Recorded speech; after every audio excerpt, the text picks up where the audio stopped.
Hello everyone.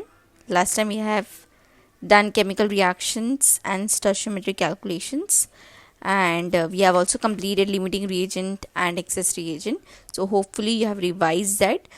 This time we are going to learn about the concentration of solution.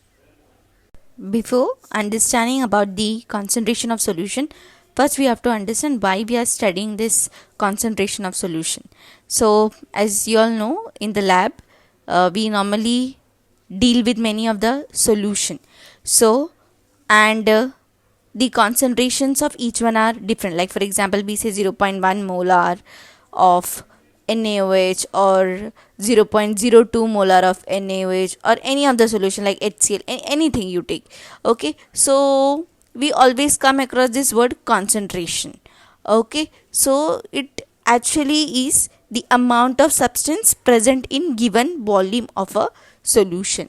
Okay, so that exactly means about the concentration. And one more thing, when we are talking about this topic of concentration of solution, we have also come across the word concentrated solution and dilute solution. So you should also know the difference between concentrated solution and dilute solution. Now for example, if I just say, if I take HCl as my solution, over here if I say talk about dilute solution and the other one is concentrated solution, that means the quantity of HCl, if it is very less in water, then we call it as what? Dilute solution. Okay, that, and if the quantity of HCl is larger, then we call it as concentrated solution. Now when I make for example HCl only, okay, HCl is mixed with water to make its different concentrations, right? Now over here, when I say for example, I'll say, if I'll take two example, if I say 0.1 molar HCl and the other one if I take 0.01 molar HCl, right? Over here, which one is more concentrated? 0.1 molar HCl is more concentrated than 0.01 molar concentration of HCl. Okay, that means 0.1 molar will have more quantity, more volume of HCl in water as compared to 0.01 molar. Okay, so hopefully you understood the difference between concentrated solution and the dilute solution. Okay, so and now we have to understand that this concentration of solution can be expressed in any of the following ways. Okay, so they are mass percentage or weight percentage, second one mole fraction, third one molarity, and the last one is molality. Okay, these are very important thing. Normally in the lab we make molar solutions. Okay, so molarity also always remember, we always come across in the lab. So wherever you see that some molar solution is there, we are making by using the formula which you will be studying today. Okay, so please understand, it is very important topic to understand about the concentration of solution. So once again I'll repeat, it is expressed in four ways: mass percentage or weight percentage, mole fraction, molarity, and molality. Many more is there like normality and all, you don't have it, so we are going to strictly talk about these four things today. Okay, first one, mass percent. This is one way of expressing the concentration of solution. So mass percent is also called as weight percent. Okay, now what is mass percent? Mass percent is equal to mass of solute upon mass of solution into 100%.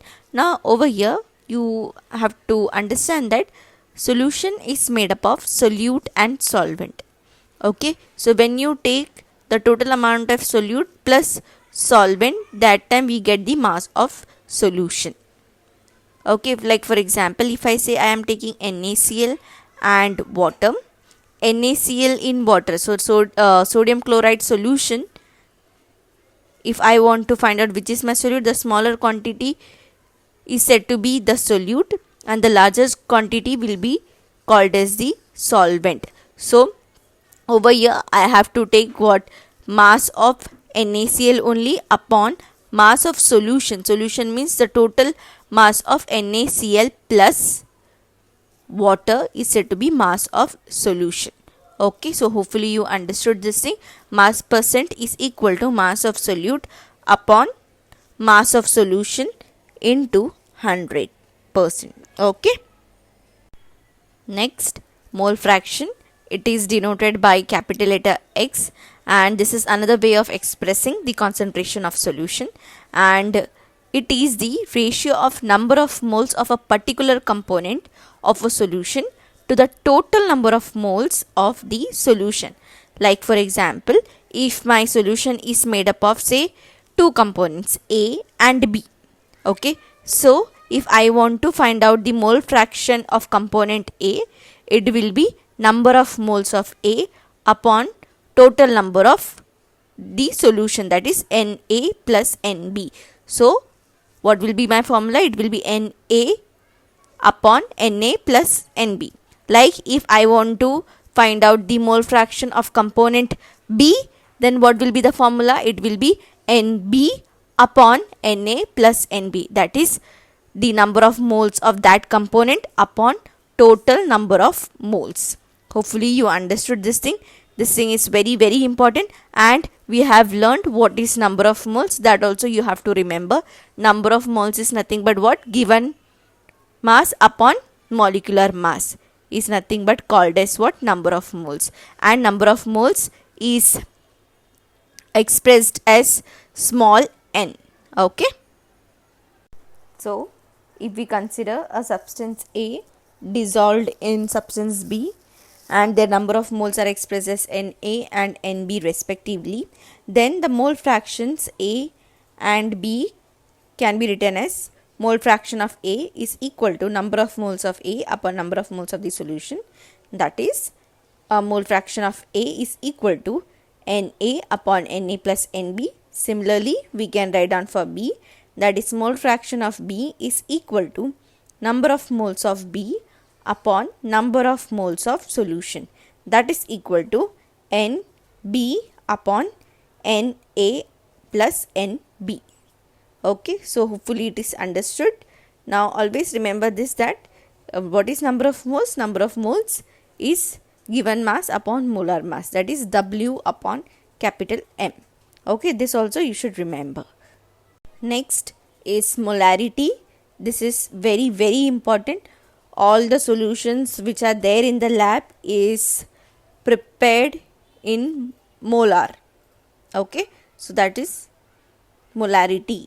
Molar solutions are nothing but we find in terms of molarity. Okay, so molarity, it is denoted by capital M, and it is defined as the number of moles of solute present in 1 liter of the solution, or else you can write it as it is defined as the number of moles present in 1 dm cube of the solution.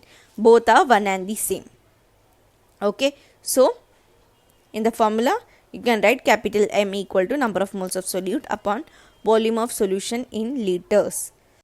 And over here it is very important for you to write down volume of solution in liters, because next when we learn about molality, there will be a confusion over there. So if you simply write volume of solution, then also you will get wrong.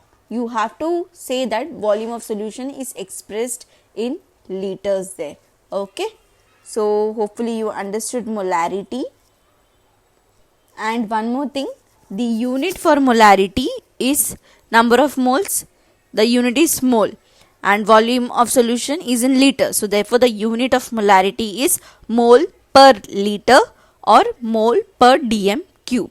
Okay, and also remember, this is one of the most widely used unit. Okay, next is molality. It is very important, and it is denoted by small m, and understand the spelling over here. It is MOLALITY, and it is called as molality expressed as small m, whereas molarity is MOLARITY. Only one alphabet is different over here. Okay, so now we'll understand about molality first, and afterwards we'll see which is better. Okay, so molality it is defined as the number of moles of solute present in 1 kg of solvent. Okay, so its formula is written as molality, that is small m, is equal to number of moles of solute upon mass of solvent in kg. Remember the last one, that is molarity. Over there the denominator was volume of solution in liters. That is a major difference in molarity and molality. Okay, so when you talk about molarity, it is volume of solution in liters, whereas in molality it is mass of solvent in kg. That means there are three things are different: volume in molarity, whereas molality we are writing mass. Over there volume of solution we are writing, over here mass of solvent. Okay, many a time students are confused and they write down mass of solution over here. Okay, so please understand this thing. Mass of solvent, so mass is expressed in kilogram, volume obviously will be expressed in liters. Okay, so these are the major things which you have to remember. Then you will definitely understand the difference between molarity and molality. Okay, and if someone asks you, you should be able to tell which is molarity and which is molality. Okay, so do understand the difference, then you will remember it nicely. And one more thing, which is preferred, molality is much more preferred because it is independent of temperature. Now why it is independent of temperature? Because over here we are only talking about the mass of solvent.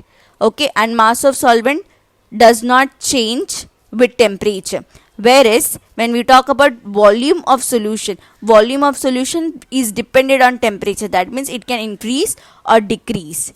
Okay, so this you should remember. Next, a small topic, that is stock solution.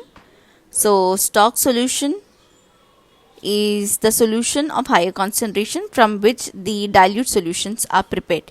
Now normally in the lab a solution of desired concentration is prepared by diluting a solution of higher concentration.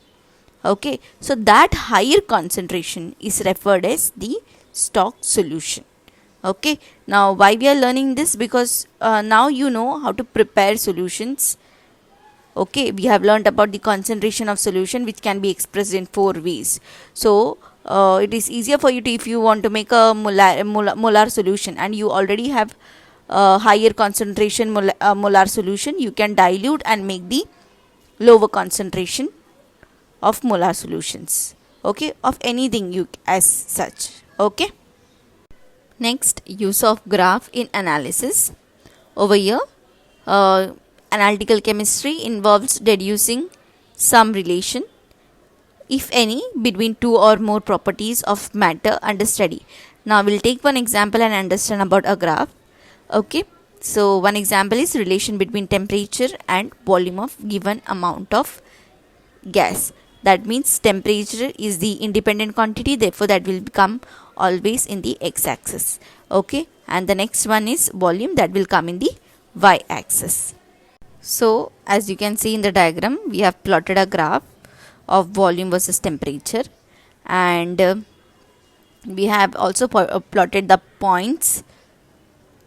Okay, and you can see that if I connect all the points, I'll get a zigzag curve. This is how the graph will look like after connecting all the points. Now this type of pattern is having a lot of error. That means there is not a single pattern which we can deduce from this. Okay, so a zigzag pattern results due to many types of errors that incur in many measurements involved in an experiment.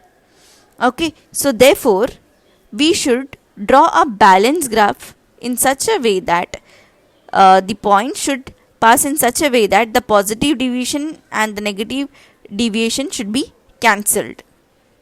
So after drawing a line in which the positive deviation and the negative deviation can be cancelled, we'll get such kind of graph. Over here we can understand that we can arrive at a conclusion that volume is directly proportional to temperature. So this kind of graph is said to be average graph or a balanced graph. Okay, and over here, as you can see, there is even distribution of all the points across that line. Okay, now if I draw a perpendicular, there will be some positive deviation which will go above, and there will be negative deviation which are the points which are below the line. Okay, if I take the sum of these things and it comes to be equal, that is the positive deviation is equal to the negative deviation, then I can say my graph is a balanced graph or an average graph, and that is the correct way of drawing the graph. So in this graph you can see how we can draw the perpendicular to the points from the graph. Okay, from the straight line. Now the points which are above that line is said to be having positive deviation, and the one which is drawn down is said to be having negative deviation.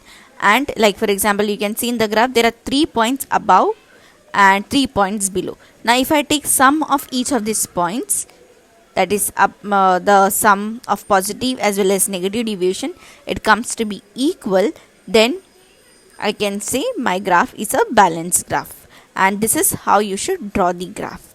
Okay, so hopefully you understood. As we have completed now the theory part of this chapter, we'll do some sums today based on accuracy and precision, and one more sum we'll do. Okay, so we have learned some formulas in this chapter which is very important, and I have informed you to learn it nicely. So first we'll revise the formulas of precision and accuracy, and then we'll solve the sums based on that. First formula is absolute error, that is equal to observed value minus true value. Second is relative error, that is equal to absolute error upon true value into 100. Next is absolute deviation, that is equal to observed value minus mean. Next is relative deviation is equal to mean absolute deviation upon mean into 100%. So these are the four formulas which you have to learn from precision and accuracy. Okay, so hopefully you'll remember this thing, it is very important. So now we'll just move on with the first sum. So it is in lab experiment, 10 gram of potassium chloride sample on decomposition gives following data. The sample contains 3.8 gram of oxygen, and the actual mass of oxygen in the quantity of potassium chloride is 3.92 gram. Calculate the absolute error and the relative errors. That means over here the first two formulas are used up. So what is given? 10 gram of the sample is taken, but we don't want that. We want the observed value if it is given. That is what we are looking for. So the observed value, the sample contains 3.8 gram of oxygen, and the actual mass of oxygen is 3.92. Okay, so that means the actual value, that means the accepted value is 3.92, or I can say the true value, actual mass of oxygen. Okay, from that I can understand this is the true value. So the true value is equal to 3.92 grams, but what we got is the observed value, that is equal to 3.8 grams. So this is what is given, and we can easily find out the absolute error and the relative error from this information. So the given is observed value is equal to 3.8 gram and the true value is equal to 3.92 gram, that is the accepted value. Okay, so first formula, absolute error is equal to observed value minus true value. So after substituting the value of observed value and true, I got the answer is what? Minus 0.12 gram. Now this negative sign indicates that the experiment result is lower than the true value. Okay, now next one is relative error. Simple. If you know the formula, everything is simple now.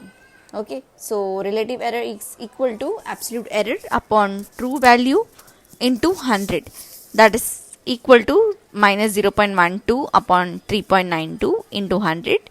So after solving, I'll get the value as minus 3.06%. Okay, so this was a simple problem. Next problem. The three identical samples of potassium chlorate are decomposed.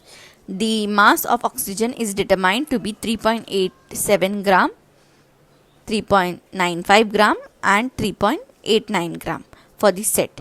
Calculate the absolute deviation and relative deviation. So over here we have to find out the absolute deviation and relative deviation. So you should know the formula first. Absolute deviation is equal to observed value minus mean, and relative deviation is equal to mean absolute deviation upon mean into 100. Okay, so as you know that to find out absolute deviation, we should first find out the mean. So first we are going to take the mean of all the values.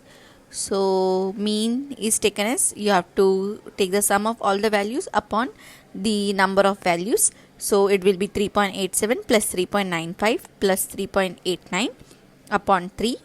So after solving this, I'll get the value as 3.90. Next, once I get the mean, I can find out the absolute deviation. So I have to find out the absolute deviation of each of the value. So I have made a table: sample, mass of oxygen and deviation. Okay, so first is 3.87 is a value. So how should I find out the absolute deviation? It is observed value minus mean. So it is the modulus of observed value minus mean. That means sign is not going to be affected over here. That is, we are not going to bother about plus or minus. So we just want the difference between both the things. Okay, so it will be 3.90 minus 3.87. I got it at 0.03. Next, 3.95 and 3.90. Again, I have to find the difference between both the values. So it is 0.05. Next, 3.89 and 3.90. Difference between both the value is 0.01. So I got the deviation of each value. Now I am going to find out the mean absolute deviation. For that, I am going to add and take the average. So it is 0.03 plus 0.05 plus 0.01 upon 3. I'll get the value as 0.03. So that is my mean absolute deviation. Okay, and you have to write down plus or minus. So deviation can be a positive deviation or a negative deviation. Therefore, we write down plus or minus 0.03.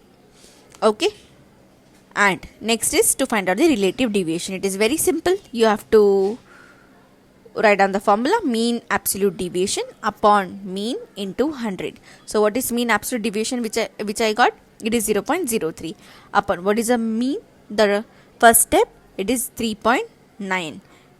So after substituting the value, I'll get the value as what? 0.8%. So the value comes out to be 0.77. So we have rounded off that value to 0.8%. Hopefully you understood this thing. Please practice such kind of sums. Okay. Next problem. This problem is based on molecular formula. That is how to determine molecular formula. Now last time we have learnt all the steps regarding this. So I have told you to learn it nicely. Then only we can solve this problem. Okay. So we'll start with the problem now. A compound contains 4.07% hydrogen, 24.27% carbon and 71.65% chlorine by mass. Its molar mass is 98.96 gram. What is its empirical formula? Atomic masses of hydrogen, carbon and chlorine are 1.008, 12.000 and 35.453 U respectively. Now over here, first we'll just revise all the steps, then we'll go to the solution. First step is to check whether all the sum of the percentages is 100. If it is not 100, the difference will be the percentage of oxygen. Next is conversion of mass percent to gram, that is step number 2. Next is step number 3, to convert it into number of moles, of each element.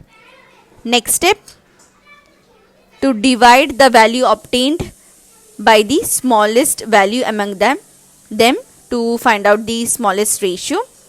And once I get the ratio, next step, that is step number 5, is to find out the empirical formula, and the last step is to find out the molecular formula. Over there again 3 steps are there. First, to determine empirical formula mass, then divide molar mass by the empirical formula mass, and the last step, multiply empirical formula by R obtained to get the molecular formula. Okay, so now we'll see the solution. So the solution, first step is to check whether the sum of all the percentages is 100. So I am going to add all the values, percentage values of hydrogen, carbon and chlorine. So it is 4.07 plus 24.27 plus 71.65. So that comes to be 99.99. Therefore it is approximately equal to 100. Therefore I can say the percentage of oxygen will not be there. So therefore no need to consider presence of oxygen. Okay, next step, I have to convert mass percent into grams. Now as you can say that total is 100. Okay, so if I say my starting that compound is of 100 grams, then it is simpler for me to write down in terms of grams of each of the element. Like if 4.07% of hydrogen is there in 100% of the compound, I can say in 100 gram of the compound 4.07 gram of hydrogen is there. So like that I just have to change that percent into gram. So I can say in my 100 gram of compound 4.07 gram hydrogen, 24.27 gram carbon and 71.65 gram chlorine is present. Okay, next step, convert into number of moles of each element. Divide the masses obtained above by respective atomic masses. Okay, so it is very simple. Number of moles, you know, given mass upon molar mass. So the given mass is 4.07 for hydrogen and the molar mass is 1.008. So the number of moles is equal to 4.04.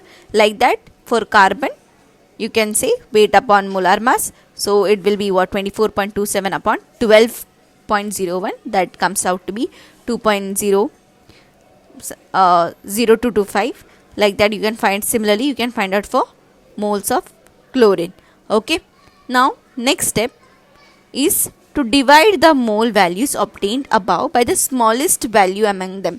Now among these 3 value, the smallest, we are going to take the round of value. Okay, so I can say number of moles of hydrogen is 4, number of moles of carbon is 2 and number of moles of chlorine is 2. So I can say the smallest value is 2. So I am going to divide each of the value by 2. So I'll get the simplest ratio. So the simplest ratio is 2:1:2. That is for hydrogen is to carbon is to chlorine. Now once I get this thing, I can find out the empirical formula. Now if suppose the ratios are not whole numbers, then what are you going to do? You have to convert that whole number by multiplying by the suitable coefficient. Okay, next step, to find out the empirical formula. So we got the ratio as 2:1:1 for hydrogen is to carbon is to Cl. So I can say that there are 2 hydrogen atoms, 1 carbon atom and 1 chlorine atom. So my formula will be CH2Cl. Next step, that is to write down the molecular formula. For that, first step, we have to determine the empirical formula mass. That means I just have to substitute all the atomic masses in that empirical formula and I will get the formula mass. Okay, so CH2Cl, it will be 1 into 12.01 plus 2 into 1.008 plus 1 into 35.453. So the value comes out to be 49.48 grams. Next step is to divide molar mass by empirical formula mass. So what is the molar mass given? It is 98.96 grams upon empirical formula mass. So that we calculated it as 49.48 grams. So after dividing, the value comes out to be 2 and I have taken it as R. So last step is to multiply the empirical formula by this factor R. So I'll get the molecular formula. So molecular formula is equal to R into empirical formula. Therefore, it is 2 into CH2Cl. So 2 into C is C2, H2 into 2 is H4, and Cl into 2 will be Cl2. So therefore, my molecular formula will be C2H4Cl2. Hopefully you understood this thing. Please learn all the steps, then only you will be able to do such kind of problems. Okay, so please do practice all the problems and the concentration of solution which we have seen. Okay, very important topics. Okay then, bye.